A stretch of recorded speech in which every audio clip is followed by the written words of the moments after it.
All right, let's start with the big story that we are tracking at this hour, where human rights activists concerned with the continued disappearance of people in Bangladesh are apprehensive of the state's complicity. The families are worried as they plead to the authorities to intervene. And WION's Bangladesh Bureau Chief Saad Hamadi brings you this story.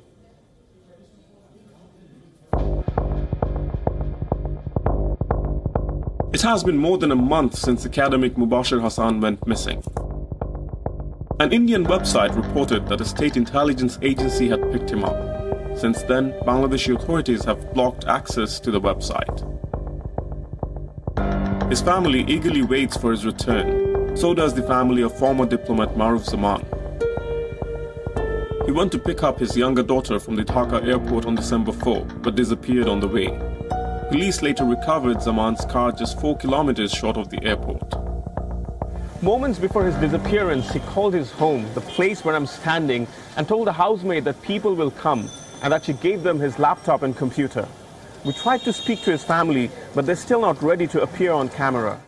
We're all emotionally devastated, me and my sister and the entire extended family, and I don't think I've gotten a single night's sleep since I've returned to Dhaka. And every moment that I'm awake, I can't even sleep. I think all of us are scared and helpless, and I don't know what my next move should be or how I should help get him back.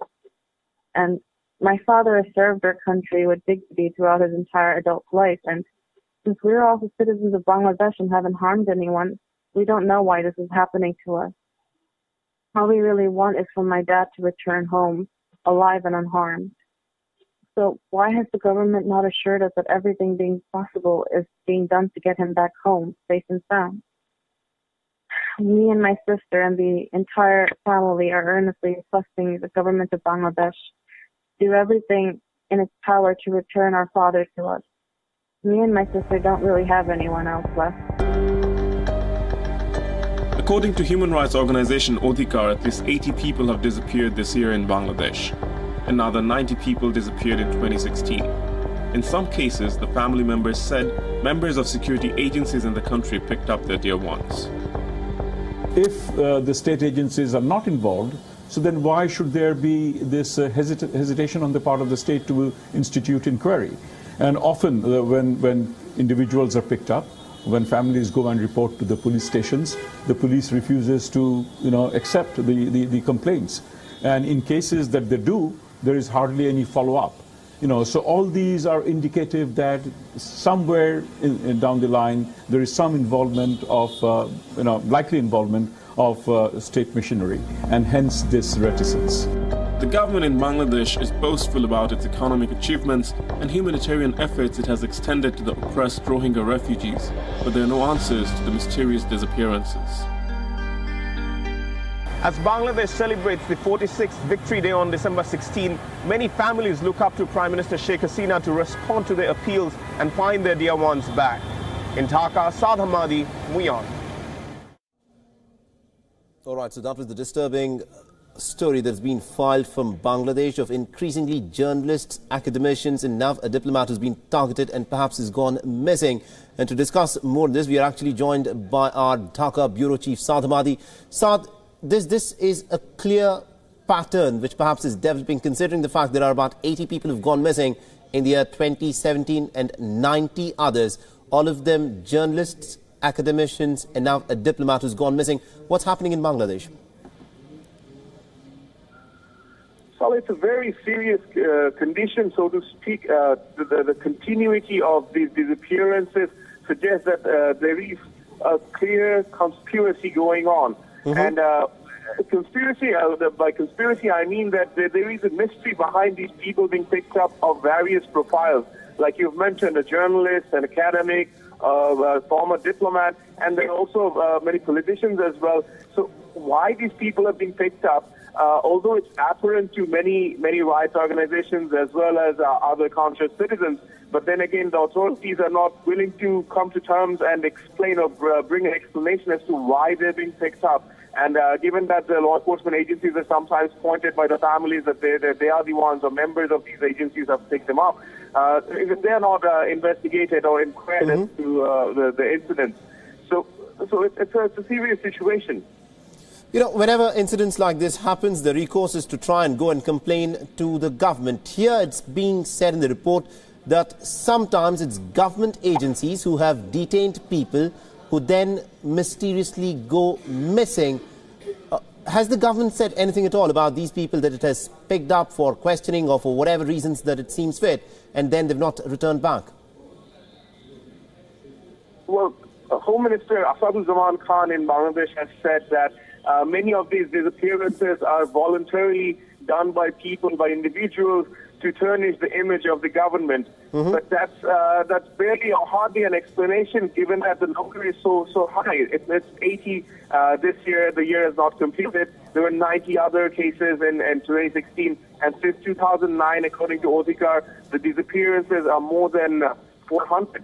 So that's an alarming number, and without an answer or an explanation as to where these people are going, why they're being picked up, there's a growing sense of fear among common people. If they have the right of freedom to speak in public, in society, there has to be a reconsideration in the way they're approaching about situations, or they're thinking, or even they're speaking in public place. Right, and also considering the fact, like you said, the numbers could be much bigger. It's 400, as you put it. And the profiles of these individuals who are being picked up, who've gone mysteriously missing, is that they're journalists, academicians. Is it because they've been asking some tough questions of the government? Is that the motive, or is there something else that actually is not meeting the eye in this particular case? Salah, if you could repeat, I missed your point. Is there an issue in terms of the people who have gone missing? Is it because they've been questioning of the government? Is that the reason as to why they've been targeted? Well, I've spoken to the families, and they are not able to comprehend as to why their dear ones are going missing in many cases. For instance, in case of this former diplomat, he hardly goes out of his home. I've talked to his family. Saad, I'll have to interrupt you there. I'm told that we're also joined in by Mr. C.R. Abrar, who's the president of Odhikar. Mr. Abrar, good afternoon to you. Thank you very much indeed for joining us on WION.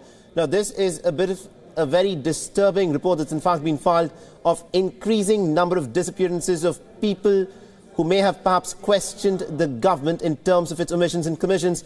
What more do you have to say on this, sir? No, this is a very worrisome trend.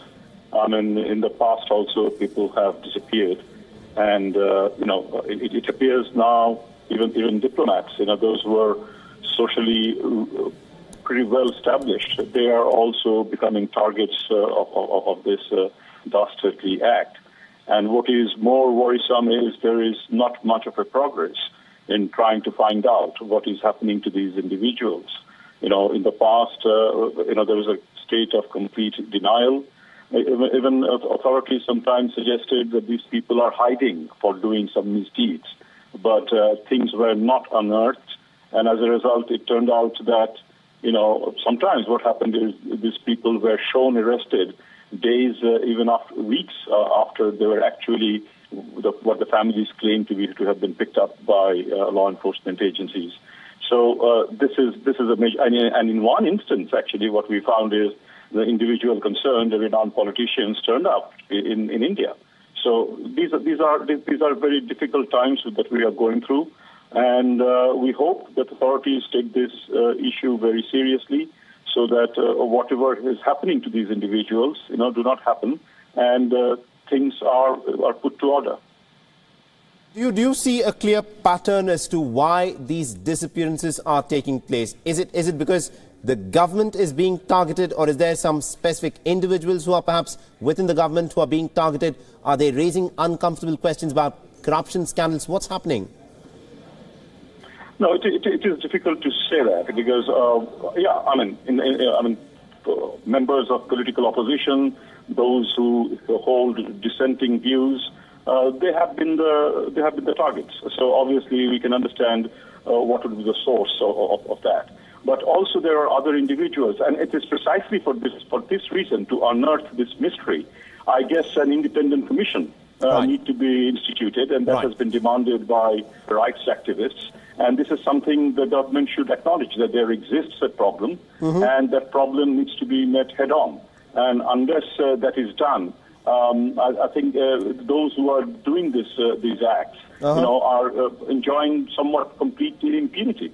So, for its own sake, to bring about law and order in the country, I guess the reason, there has to be, the government has to be more proactive. The government has to be more proactive. Thank you very much indeed, Mr. C.R. Abrar, and also thanks very much to my colleague Saad Hamadi for having joined us on this report, where increasingly people have gone missing for very mysterious reasons in Bangladesh. About 400 people are reported to have gone missing for having questioned the stand of the government on certain issues, and it's not very clear as to whether the Bangladeshi government will in fact come clean and explain as to what exactly is happening in that country.